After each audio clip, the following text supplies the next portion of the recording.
Hello and welcome to another video. In this video we're going to be going over number of flowers in full bloom. And so it's kind of a lengthy one. So you're given a 0 index 2D integer array flowers where flowers I start and end, meaning that the ith flower will be in full bloom from start to end inclusive. You're also given a 0 indexed integer array people of size n where people I is the time that person I will arrive to see the flowers. Return an integer array of size n where answer I is the number of flowers that are in full bloom when ith person arrives. So let's walk through these examples. So, funnily enough, I didn't notice they actually misspelled people in the description. Okay, so for the first one, we have 4 flowers. We have 1, 6, 3, 7, 9, 12, and 4, 13. And we have people arriving at 2, 3, 7, and 11. So at 2, there are 2 flowers in bloom, right? So it's going to be this one and this one. Actually, no, sorry, it's only going to be this one. This is the only, so it's basically like, for this number, how many intervals does this number fit into, right? That's kind of the question. So in this case, it's only 1. So this is 1. For 3, it would be both of these. So we have 2. For 7, it would be just this one. Yeah, I think so. Why is it saying there's 2? Am I missing something? Let's see. Oh, yeah. So it's this one and this one. That's why, because they're not necessarily sorted. Okay. So it's those 2, so that's 2. And then for 11, it's this one and this one, which is also 2. Okay, there we go.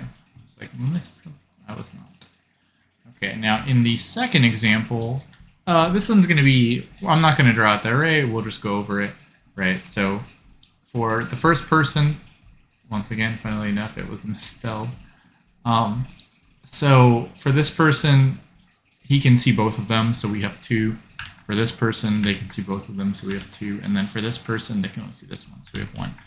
So there is a thing here that isn't necessarily the case, and that's for every person with the same number, you should get the same result.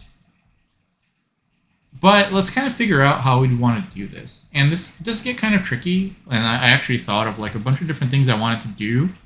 And then I finally came up with a sliding window, and then after the sliding window, I realized it's not quite correct still, and we still need to do a little bit more. But essentially, the way to do this is you are going to have a sliding window, and you're going to have a sliding window of starts, but then we are also going to have a heap, so that's what's kind of tricky, and you're also going to need to do a lot of sorting.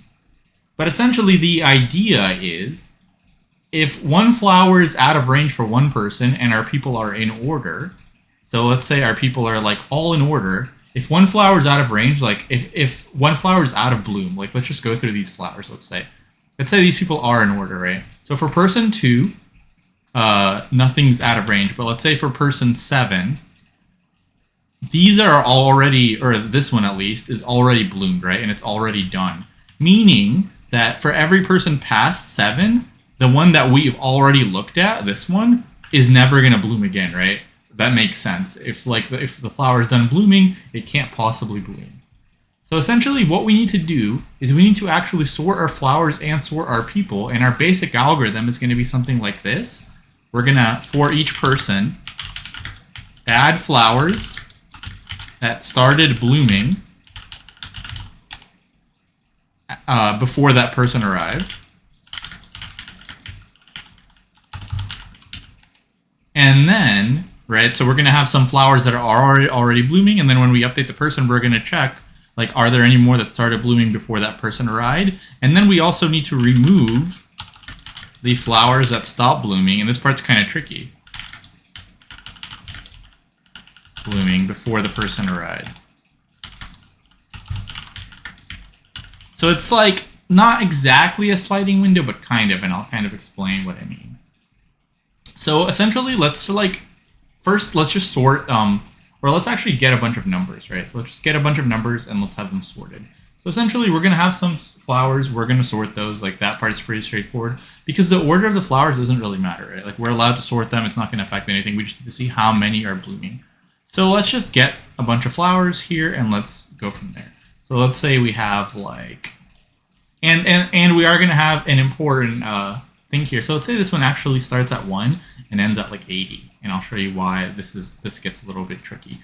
Then the second one starts at 2 and ends at 10. And we have maybe like 3 and ends at 15. Then we have like 8, let's say, and ends at 11 or something. And maybe we'll have like one more. Should be good enough. So then we'll have one more, and it'll start at 12, and it will end at 25 or something. Good enough. Okay. So now we have some flowers. So now let's get some people. So let's get an array of people, and let's say that they're out of order, right? So say it's like 3, 7, 1, 15, 35. So they're out of order, right? And in order for our function to work, we actually need our people to be in order, because we want to take use of the fact that if they are in order, then if a flower has already bloomed and is done, right, and the people are in order, then every person will visit it at a later date. So for everything that's done, it will stay done. And then we just simply have to check like how many more started blooming, right? So we can kind of follow a continuous array that's linear as opposed to like being all over the place. And so the trick is also, so we do have these people, but we can't just sort them because our result needs to be like correctly indexed, right? So for this person, this needs to be at index 0. For this person, this needs to be at index 1. For this person, this needs to be at index 2, and so on. And if we sort them, all the indices are screwed up. So then how do we possibly return our result in the correct order? And there's 2 ways to do this, and the way I usually do it, I learned from someone else, is pretty much what you can do is you can attach an index to your element, and then you can sort it. So instead of having it like this, what we're going to do is we're going to have arrays of 2 elements, so it'll be like 3, 0, 7, 1, 1, 1, or 1, 2, 15, 3, and 35, 4, like this. So now we can sort this array by the first element, and we still have this index that we know like exactly where it should go into the result, right? So let's actually sort this array by the first element. Let's copy this down. So we're going to copy this down, ideally down here. So this is going to be our flowers. And then let's sort this by the first element, and so we'll call this F. This is fine, I think. Maybe we can move it like this. And then for our people, we will be sorting this one. So let's do that as well. So we're going to sort by the first element. So it's going to be 1, 2. And remember, the second element is the index. The first element is the actual time the person arrives. So we have 1, 2. Then we have 3, 0. Then we have 7, 1. Then 15, 3. And this is super common in like the hard and like really hard problems, is you are going to need to do like a ton of sorting for all of your inputs. And then you're going to need to maintain like an original index. This is kind of how you do it. You could also use a hash map, because for every visit time, the result is the same. So that also works. But I'm just going to do it this way. And then this is going to be 35, 4. Okay, so now let's remind ourselves what we have again. So we have our flowers, and we sorted, right, from start time, and we have our people sorted from visit time. And so now what we're going to do is for each person, so we're going to have an index of like what flower we're currently on, which is going to be over here, and we're going to have an index of which person we're currently on. So we're going to go through our people and what we are going to do, and then we are also going to have a result array. So let's maybe draw that up here. So let's have our result array. Let's just make all these things like 0 to start. All right, so 0, 0, 0, 0, 0. For our result array. So let's kind of see the problem we run into now, just if we try to like go through people and get all the flowers. So we could, like originally I thought I would just have like a left and a right index, and let's kind of see the problem with that, right? So originally what I thought is, actually let me put this in, I would just keep track of like what's my current left and right index, and then I would add things, then I would remove them. So I'm going to kind of represent that with a line, and then we'll see the problem with that solution. So let's say for this person, They visit at 1. So we're just gonna, we were originally here. So for the person, we're just gonna add everything we can. So we can add this, and we can't, actually we can add this as well, right? Because they visit at, or actually, no, sorry. A person doesn't have a range. They only visit at 1. So we're just gonna take everything with a starting index less than 1, add it in. And then we're gonna take everything with an ending index less than 1 and subtract it. So essentially we're looking at everything with starting index less than 1, meaning like it's possible it's in there, and then we're going to go back from the left, and then anything that already ended before 1 we're going to remove. So in this case we have 180, and this is fine, right? So we would put like 1 here, and we'll kind of see the issue with this solution. So this is actually, and remember we need to put it at, this is like the index of the actual person, so we need to actually put at index 2, so we're going to put it over here.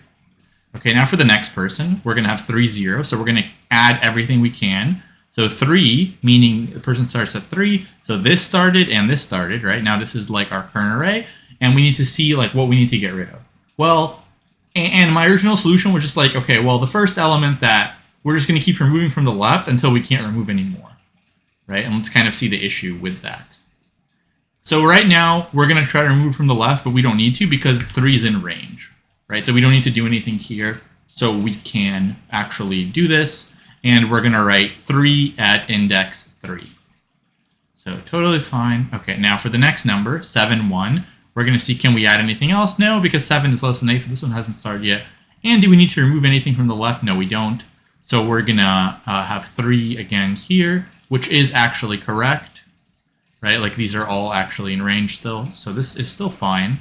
Okay, now for this one, 15, 3. Can we add anything? Yes, we can add this one. This one started, and this one started. And can we get rid of anything? So remember, our original solution was just look from the left, and we're going to get rid of stuff while we can, and as soon as we hit something we can't remove, we're just going to stop. So here we try to remove this, and we can't because this is the 15 is in range. But the problem is this one actually ended already, and this one actually ended already. So you're not always going to be removing in a line.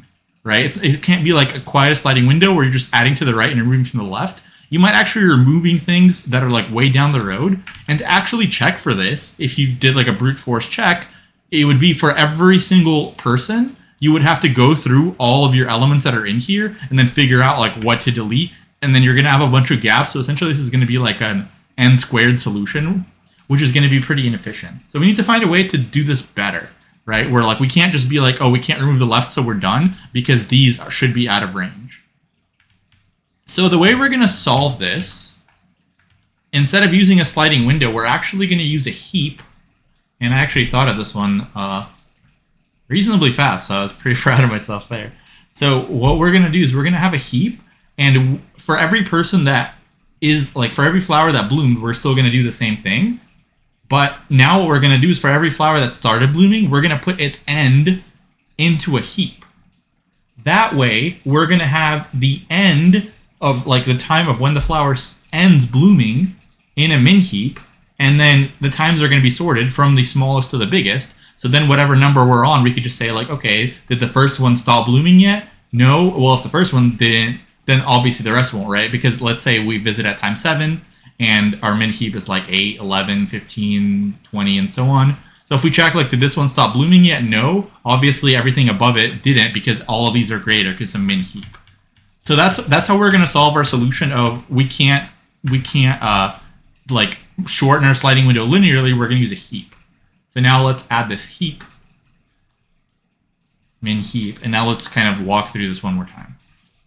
So we're going to have an index over here, and then, like I said, every time something is in range, we're going to add it to the heap, and we're going to move our index. So 1, 2, this is the first person we're at. So we're going to check whatever index we're at. Is that in range? Like, is the starting range, is this past the starting range? Yes, it is, right? Same time also counts. So we're going to add its end time to the heap. So we're going to add 80 to the heap. And then, now that we added, we're going to do the subtracting, right? So we're going to check, okay, so the person visited at 1, what's the smallest time 80? So obviously we can't remove 80 because 80 is way later than 1. So then for 1, we would write, and the way to figure out how many flowers are blooming is just the length of your heap, right? Anything in your heap hasn't stopped blooming yet because we're going to remove everything that stopped blooming. So the length of the heap is 1 here, and this index is 2. So we are going to return 1 here.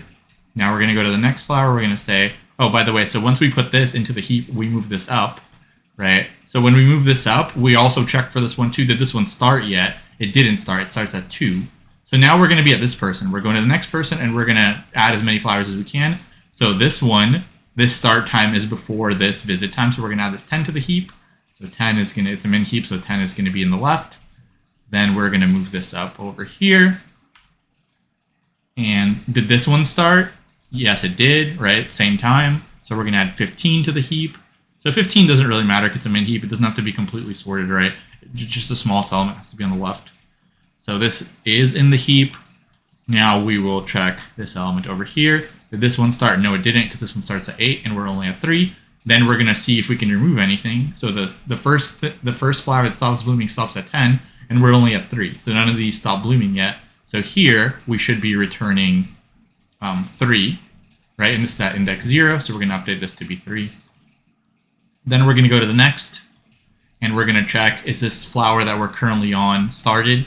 And this is why you could see like these sorted things are very useful, right? Because everything that stopped blooming and everything that started can't start again. So all these started, so we don't have to check anymore. And if our current person were on, if the flower didn't start yet, then everything over here wouldn't start either because it's sorted, right? So that's why it's useful to have both sorted. So for 7, we're going to check, did anything start? No, it didn't. Did anything end? No, it didn't, because this first one ends at 10. So this is going to be the same result here. So this is going to be a 3. Now we are going to go to this person, and we're going to say, okay, so 8 did start because 15 is after 8. So 8 started.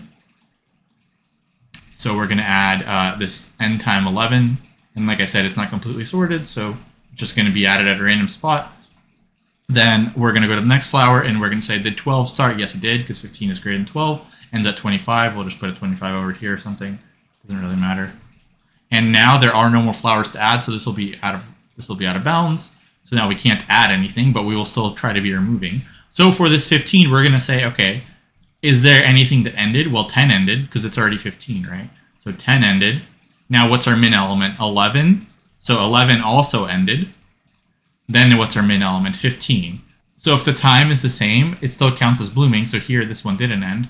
So what's the length here? It is 3 elements again, and this is at index 3, right? So we're using this to know where to write in the result. So this can be 3 elements.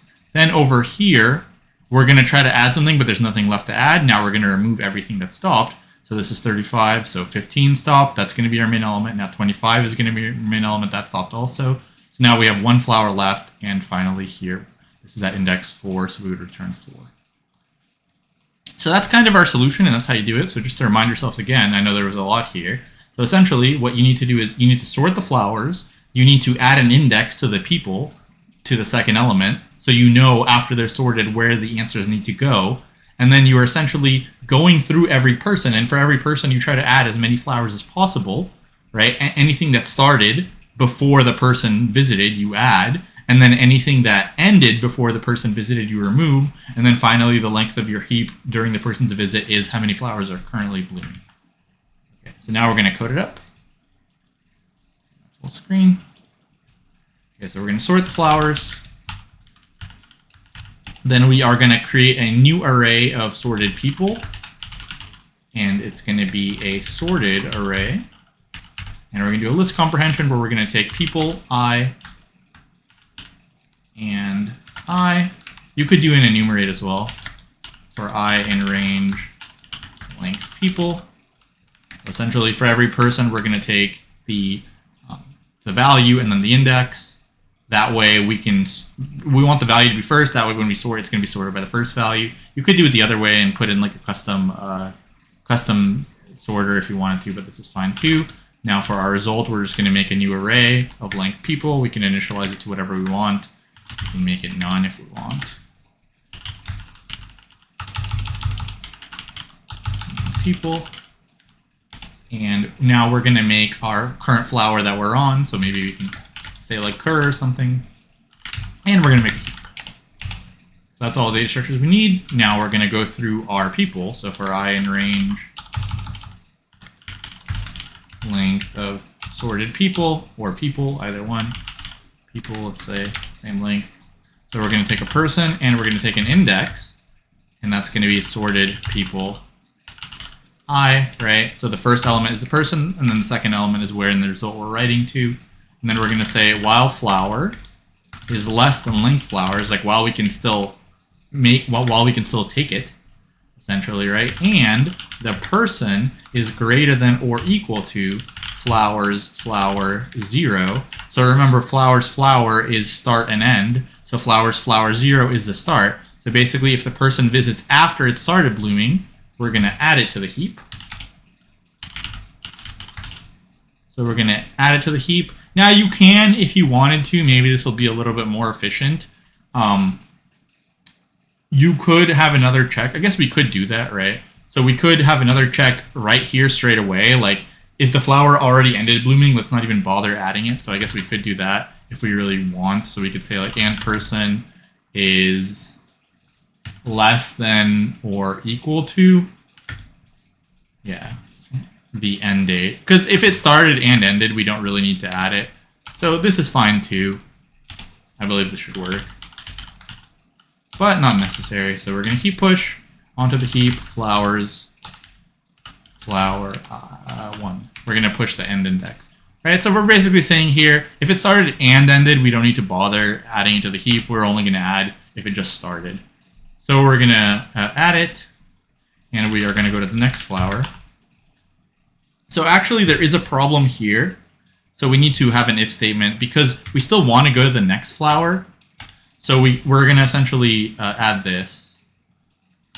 So if this is the case, then we're going to push. But either way, we are going to add one to the flower because we still have to go to the next one. Okay. And then while we have a heap and person is greater than the first element in the heap, let's just keep popping from the heap because those flowers are all expired. Heap. And then finally, when we actually get our value, remember our value is the length of the heap, and where are we going to write in the result? Well, it's going to be this index for the person. The index is where it was in the original list, so res index equals length heap, which is how many flowers are currently blooming. And finally, we can return the result. And let's see here. Oh, looks like I screwed this up in some way. Maybe too many brackets or something. There. Still screwed up. Let's see. So sorted for I in range length people. I got too many. Good now, hopefully. Oh, so our issue here is this should be in brackets, right? People I index. But like I said, you can use an enumerate here as well. Okay. So let's see the problem we have here. Flower. Okay, so the problem we have here is we used cur. So we need to use cur as well. So person, cur. Person has flowers, cur. Cur. Cur. Okay, so hopefully we don't have any more issues. It looks like we do not. So let's take a look. Let's submit it. And it's reasonably efficient. I think there's like some trade-offs. I think there's a few ways of doing this one, but this one seemed pretty reasonable. So let's go through the time and space. So we are sorting the flowers, right? So it's going to be whatever flowers is, like, let's call it f log f. Then we are also sorting the people. So we're making a new array of people and sorting it. So that's going to be p log p. We are making a result array, which is going to be length people, which is going to be O of p. Well, actually, it doesn't count, so that's going to be O of 1. We did make a heap. So essentially, for every person, we are going to be adding flowers and removing flowers. And to heap push and heap pop a flower is going to be, so to do one operation on it, it's going to be log f, right? Where f is the length of your heap. And then we might have to do that f times maximum, right? So you might have to heap push and heap pop a flower one time each maximum, right? So that's about it. So this is going to be the same as this, in which case our time complexity should be this, I believe. Seems pretty reasonable to me. And then for the space, so what did we make here? So we made the sorted people, which is O of P. And let's see. We also made, but also keep in mind that like on most cases, like if you have like P plus F or P or something, they're both the same roughly constraint. So it's like this doesn't really run too much faster than this by itself or something. I mean, yeah, I guess if like one is like super short, you would save, but yeah, on average, you're not going to save too much. So we did make a sorted people, right? And then I think we also made a heap that can hold flowers. So I think it's something like this, because we made sorted people and we have flowers. So I believe it's something like this for this one. Let me think about it. I think that's true, because yeah, worst case scenario, we can have like every flower on the heap, right? So essentially that's going to be O of this. And yeah, it's going to be all for this problem, so hopefully you liked it. And if you did, please like the video and subscribe to the channel. And I'll see you in the next one. Thanks for watching.